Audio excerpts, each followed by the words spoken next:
guys, Bowie here, and this is Meme or Meta, where Bowie analyzes the latest and creative trends in Dota 2. Okay guys, before we start this, I just want to remind everyone that if you don't access the channel very frequently, if you work, if you study, make sure to ring the bell or else YouTube will not give you the suggestions for my videos. Also, there will be an Arcana giveaway, 1k MMR drunk casting on my stream, so make sure to follow me there. If you really want to know the exact timings of all of that, please join my Discord channel. You can find the information about everything there. We're still setting it up, but it would be awesome to have you guys there. Riki got a lot of changes this patch, and one of these changes is how his ult works. The attack time is way higher than it was, but now you only attack one random unit each time, which is great on solo pickoffs. It is also worth noting that Riki is a greedy hero. Doesn't matter how you put it, he's not the best laner, has terrible base damage, which means you don't trade well, and it's clear that in this game he got a decent laning phase. As you can see, Riki TPs here, and Batrider is level 3, while Riki is level 5, and with the vision from the sigil, they end up getting the kill. In my opinion, the skill build that Ace went for is the best possible one. With the ult being so good, I can see people feeling like maxing the passive first is a better idea, but as a core Riki, you'll be hitting creeps for most of the time, so you don't care about fade time, and also you don't have enough agility to make use of the multiplier that well. With the build he went for, you get extra 28 damage by spending 2 extra points in the passive from level 1 to 3. With 2 points in Blink Strike, you get 30 extra damage, and while you don't have infinite Blink Strikes, the cooldown reduction is what allowed Ace to get the kill on Batrider in the last clip we talked about. In this clip here, we can see perfectly why maxing Blink Strike is good, and also how the changes to prioritizing heroes make the early game a little bit better for Riki. Note that with the Blink Strike cooldown being that low, even though he is low HP, he has another one to disengage.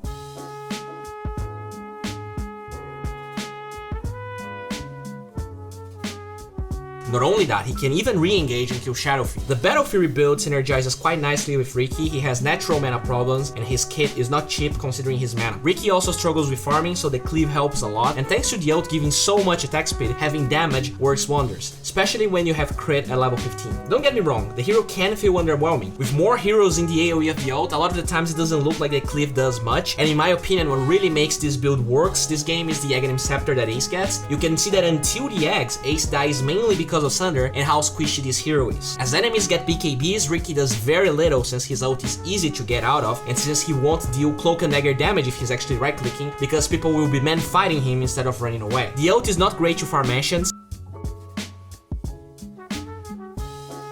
and I feel like the hero has a lot of flaws. But in a draft like this, with 2 natural gap closers in the Phoenix and Tusk, and 2 Blink Dagger heroes on Axe and Tinker, the eggs actually works wonders. The game changer is the eggs. This clip is quite funny actually, because Tusk doesn't understand what Ace wanted to do, but note that the cast range on the ult is insanely big, and it works as a second Blink Strike that has offensive and defensive capabilities. Still, the hero has its flaws. While he farms waves nicely if there are other creeps around, because you can then go behind them, even jungle camps look hard to kill with this hero, considering you have Battle Fury and you're an agility hero.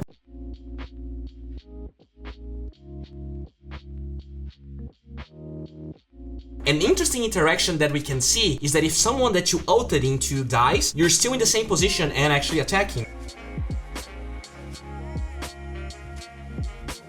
And if they buy back during the duration, you will be brought back to base, so keep that in mind since it can work on your advantage and disadvantage.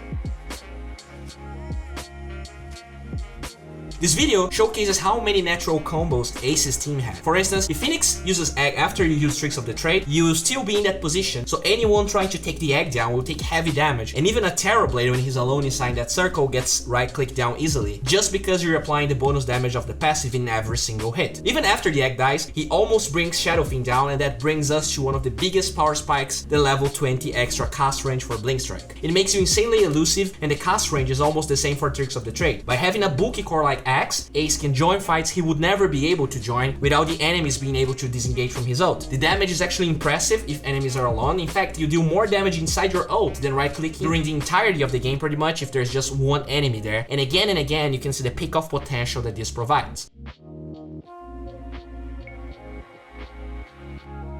With the Skadi, Axe can actually chase people down, and the attack speed low makes it very unlikely that people can kill whoever he ults into. With the cooldown being that low, Dire can re-engage, and with Blink Strike having that much range, he can always chase lone targets. I don't feel like this is broken. In my opinion, the strongest form of carry Riki is this Battle Fury Eggs build, and it turned out that this game he had a great set of allies to use it. It also helps that Terrorblade is such a good core because he can switch HP with the strongest core in the enemy team, and by being out of the map, Riki just munches Terrorblade down every single time.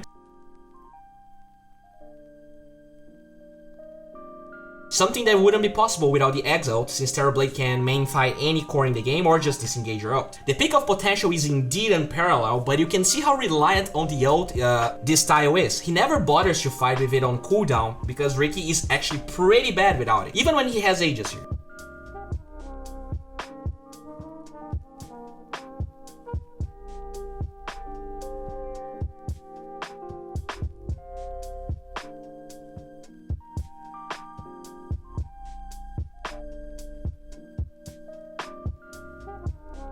When they re-engage and separate targets, he can finally go on Terrorblade and the game is won. Is this a total meme? Maybe. Will we see this every game? I highly doubt it.